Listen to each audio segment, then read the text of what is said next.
year. But first, one of the reasons why government is so hard and politics is never simple is because there's a downside to almost every upside, even when you save lives.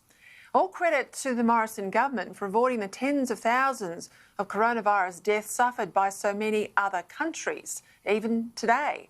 As Britain's death toll hit 30,000 lives lost, we can't underappreciate, can we, the pretty phenomenal work of our experts here to keep us safe, given our own death rate remains under 100.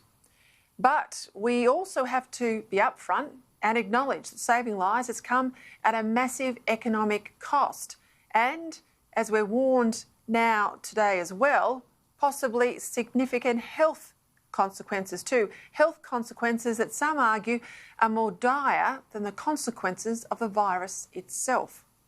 In a report out today by Professor Ian Hickie, head of the Brain and Mind Centre at Sydney University and supported, I might add, by the AMA, Hickie predicts suicide rates to rise by up to 50% due to the economic and social hit of this virus, not the pathogen itself, meaning that deaths from the impact of this virus could outstrip death from the pandemic itself by as much as 4 times.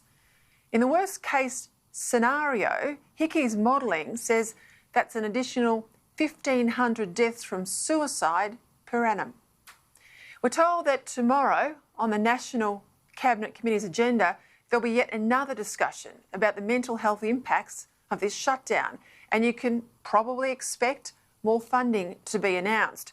But given the billions we already spend on mental health issues and the many hundreds and hundreds of millions of new money announced since we started the shutdown, you've got to ask here, rather than more money for mental health, how about we fix some of the things that are the cause or at the source of these mental health concerns in the first place?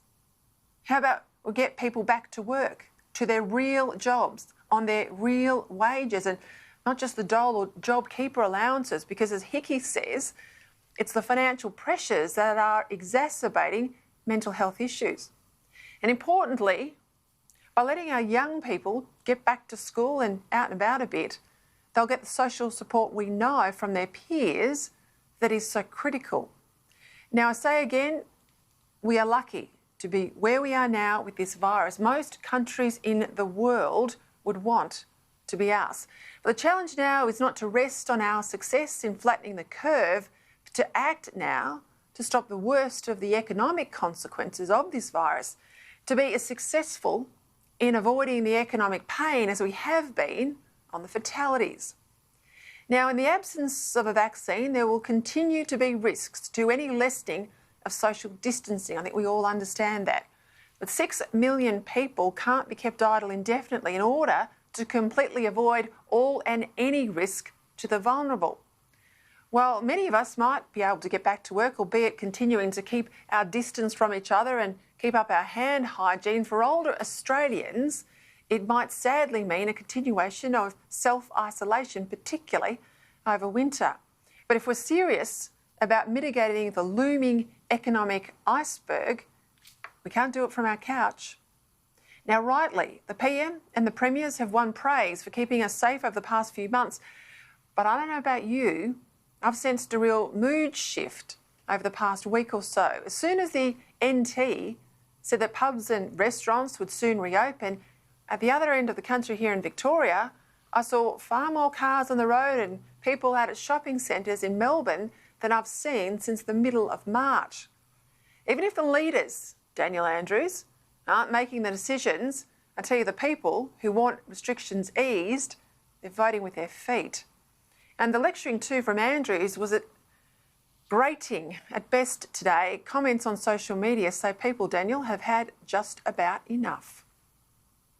I've got no announcements to make about restrictions, any restrictions. I can tell you what I'll be doing on Mother's Day. I will not be visiting my mum, even if it was lawful for me to do that. She's in her mid-70s. She has some underlying health conditions. She's in good health, but she has some underlying health issues, and I just wouldn't do it. So tomorrow, out of this National Cabinet meeting, let's hope we see some proper timetable, a national and then state-specific proper timetable to get back to normal with dates and detail.